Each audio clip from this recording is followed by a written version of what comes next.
guys, we're bright and colorful today.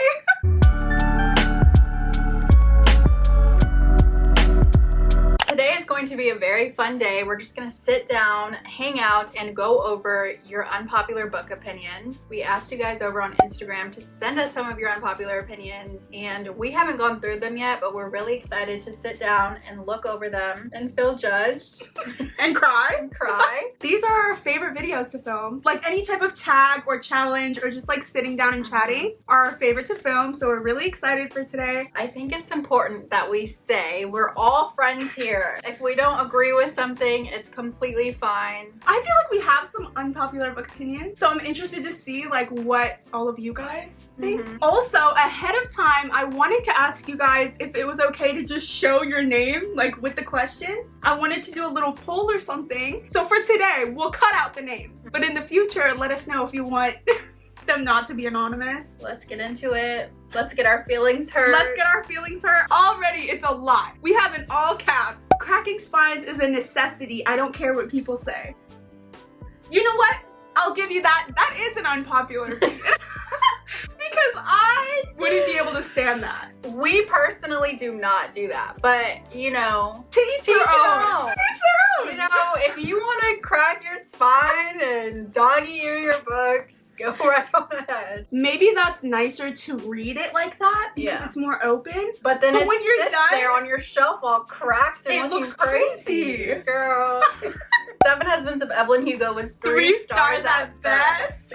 I feel like you wouldn't like that book. Oh, just okay. because I feel like it's a very specific audience. You know, I'm all about and like celebrity talk and like what's going on. Like pop culture. Yeah, pop culture, exactly.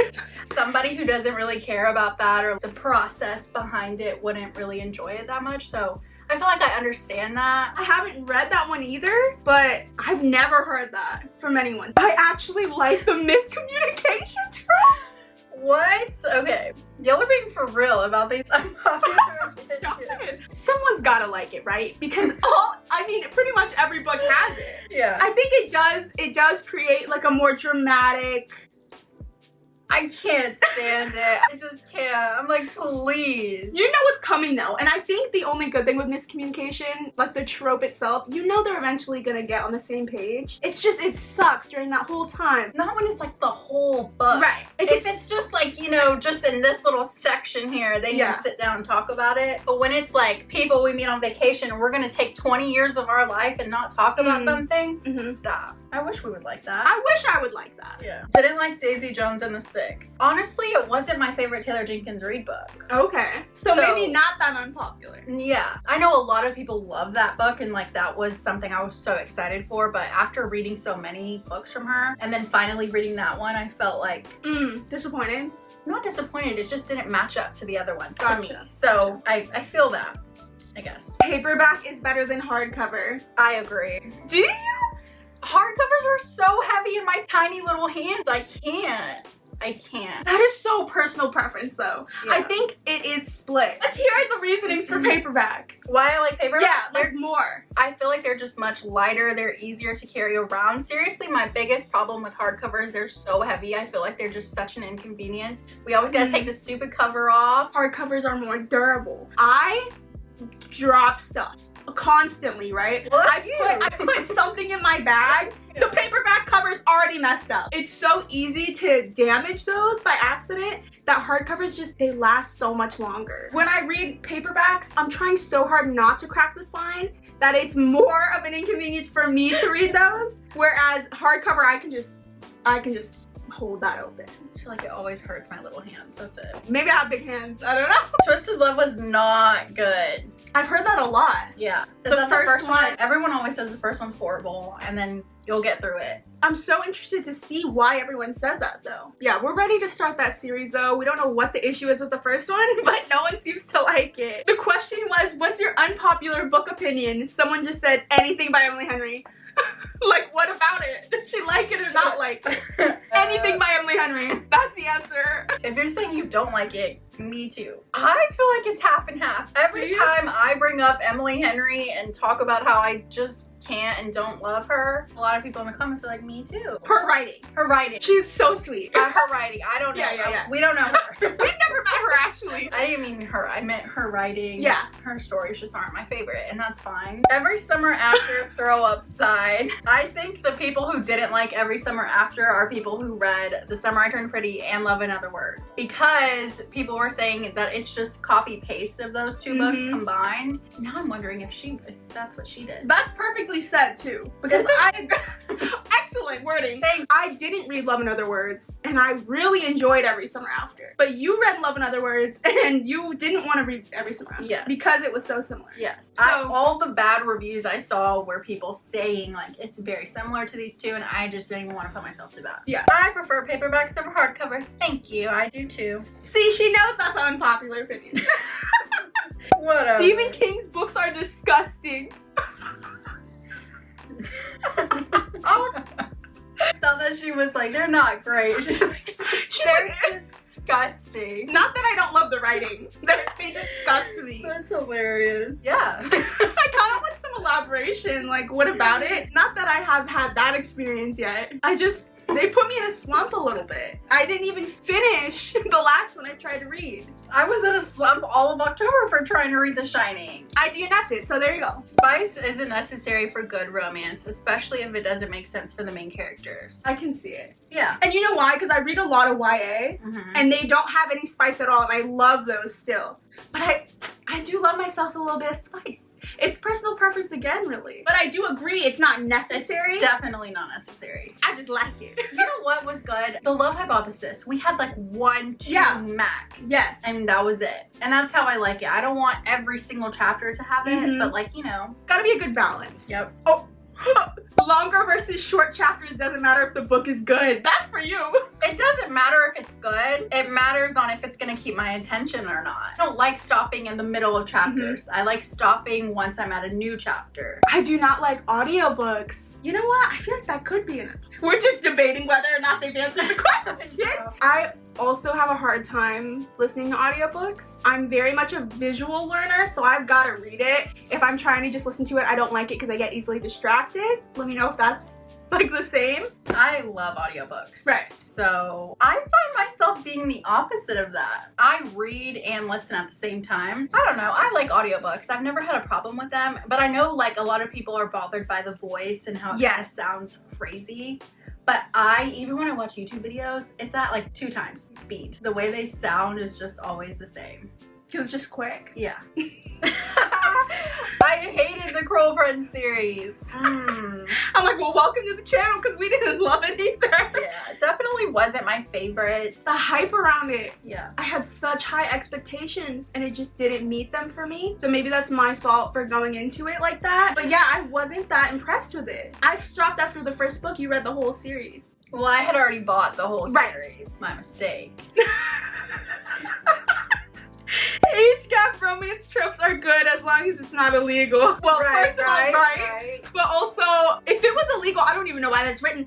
Yeah, that shouldn't even be written. Even with the little age gap that's in the Addicted series, I just don't love. I wish, like, why make it an age gap? They could easily be the same age. Why would you make her so young? That one doesn't bother me that much because I feel like it's not that bad. But that's what I'm saying. Even that little one for me, I didn't like. So I can't imagine myself reading like a huge age gap. Then again, they're all fiction. Especially when it comes to romance books, like you kind of just gotta let the story flow, so I understand. I don't think I wouldn't read an age gap, I just would pretend she's older. Ooh, I like to watch the adaptation before reading the book because it helps me read better. If you need to like imagine the characters and what they look like and the setting. I don't know if I would like purposely be like, I'm gonna watch this first. Right, that's true. I think it spoils it to just go and read it then. Because you spent 2 hours watching this movie and I'm gonna go spend 8 reading the book. When you know what already happens? Yeah. That's why it's unpopular. Good one, good one. Good one. I actually like the pregnancy trope. What? No. Girl, good for you then. I can't. It makes me scared. It makes me terrified. Right. But I'm glad you like it. Because then you got a large array of books you can read and not Kate. Right. I hated The Night Circus by Erin Morgenstern. That sucks. You know what? I kind of get this feeling about the book. Oh, you didn't read it yet. I We were haven't supposed read to it. read it. And this is why I haven't read it though. I've got a little bit of a feeling, an inkling if you will, that I'm not gonna like it. It seems very dense, the book itself. And I don't know, I never want to pick it up. And I'm kind of worried I'm not gonna like it. Yeah, we both just have it sitting there on our shelves. I was kind of waiting for you to read it and be like, this is so good, and then tell me to read it. The Fallen series by Lauren Kate, that was all that was said. If you meant that you liked it, I loved it when I first read it. I don't know if I'd want to reread it because I don't want to mess up the image I have of it, because I loved it when I was younger. If you mean you didn't like it, I feel like a lot of people thought it was kind of cheesy. What is that? Cheesy? No, Fallen. Oh. I enjoy spoilers. They make me want to read the book more. Also, I have no patience. Like the second part is like a whole separate issue. That is the whole other issue. No, but No, I get it, because you have no patience to see what happens. you know what that is? That's when people say like they're reading and they'll like glimpse down really quickly to I gotcha. see what's about to go down. I do that too. I hate that I do it, but sometimes I'm like, oh. I purposely have to cover the bottom because I'm like, my eyes are gonna, and I'm gonna spoil it. And that's what I did. Okay, so yeah, I get what you're saying, but I don't enjoy spoilers. I always get the library book, but never actually read it. Same.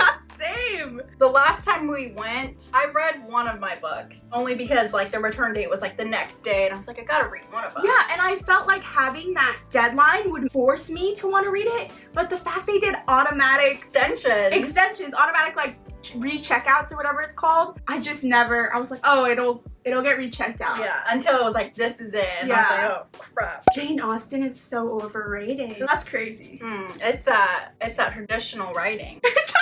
Traditional writing. I haven't read many classics, and I don't think I've read Jane Austen yet, but that is an unpopular opinion. Good answer. Good answer. Good answer. Rereading scares me because I know the experience won't live up to the first read. I agree. We just had that problem. I just recently discovered I can't reread books because of that. Maybe if it was like we just read it for the first time last year, it's a no. Because it's too soon. It is too soon. I remember everything that's gonna happen. Yeah. Funny you should ask. Trash, overrated. That sucks. I really wanted to read that one. It's a cute cover. It's a cute cover. I thought the concept was cute. Like her interviewing her like celebrity crush, and she like has his face on her screensaver. I did want to read that one, but I don't know. We'll see. Beach Lovers wasn't that great. See, if you're gonna say Beach Lovers wasn't that great, then I trust your opinion on Funny You Should Ask was overrated. Right. Most book talk books are overrated. True. I feel like that's true. I'm still gonna read them because I need to know what everyone's talking about. And but I'm still gonna be like, this was overrated. I still think that's true though. It is very true. But that's okay, as long as it's getting more people reading. Yeah. I mean, that's what got us reading, so I can't even blame that, but yes, I agree. People give 5 stars to books just because they deal with intense topics. It ends with us, Addicted series. It's a hot topic. I mean, who? Because it wasn't me. I didn't give either 5 stars either. That's all I'll say. ACOTAR is god-awful, but Throne of Glass is Sarah J. Maas's best work. The Throne of Glass is Sarah J. Maas. Ooh! I mean, let's not forget, the other day you told me you don't even care about the ACOTAR people anymore after reading Throne of Glass, so... ACOTAR was so good in itself, right? But that also was our first ever fantasy experience ever. So is that why we enjoyed it that much, you know? Regardless, we loved it. But I will say, I'm reading Throne of Glass now, and it is fantastic. I do like it a lot better than ACOTAR, so I see what she's saying. But I wouldn't say ACOTAR was god-awful. Yeah. Unless you just mean the first book. Ooh. She's calling me out on this one. Books without quotation marks aren't confusing. Just use an ounce of critical thinking. No! Why can't they just write in quotation marks? Hilarious. That was me in the flat share. I'm like, is he talking or not? I have no clue. I'm not critically thinking. Okay, normal people was a lot. For a long time, I would almost have to read it out loud for me to be able to hear which things, who's saying who. Mm-hmm. But I didn't enjoy that. Who's saying who? Like, who's talking? Clearly I need quotation marks. My friend Addicted to You and Ricochet and DNF'd the series. Gave it 2 stars each. Honestly, yeah. I can see it. if you aren't connecting to those characters, that whole series is gonna be trash to you. Yeah. Because that's the only reason I'm sticking around. Just like everything else, you either love it or you hate it. Invisible Life of Addie LaRue is overhyped, super boring first 30%, and too chaotic last 15.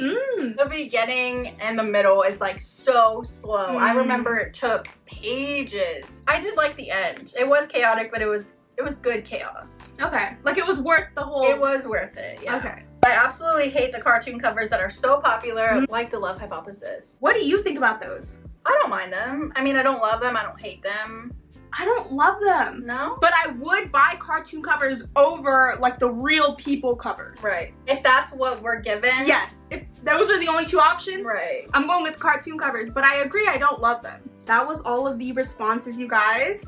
All of your unpopular book opinions. I feel like we're on the same page about a lot of yeah. stuff. So well, that's why they're here. And they're yeah. like, we're gonna have to do more of these because they're so fun. That was it for today's video. Let us know in the comments if you agree or if you disagree with some of these opinions. But let's be nice. Again, we don't want to hurt anyone's feelings. Next week, we do want to do another one of these videos where you guys are involved. So on Instagram, we're going to have polls up and you guys are going to decide what books we read for that reading vlog. We're very excited to see what you guys pick for us. So if you're not already following us, make sure to do so you can participate in more of these videos. But that is going to be it for today. Thank you guys so much for watching. If you haven't already, make sure to please like and subscribe and we will see you next time.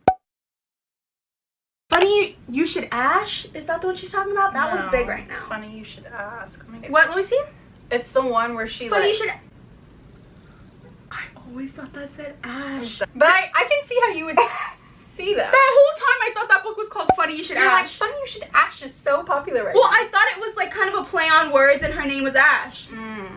Wow, okay, yeah. ACOTAR is god-awful, but Throne of ACOTAR is god-awful, but Throne of Glass is Sarah J. Maas. Ooh. What is that? That is a hot topic. What is that? It ends with us. Oh, Shorty. What is IEWS? Okay. Are you Like, I'm not gonna even attempt to say that. Okay.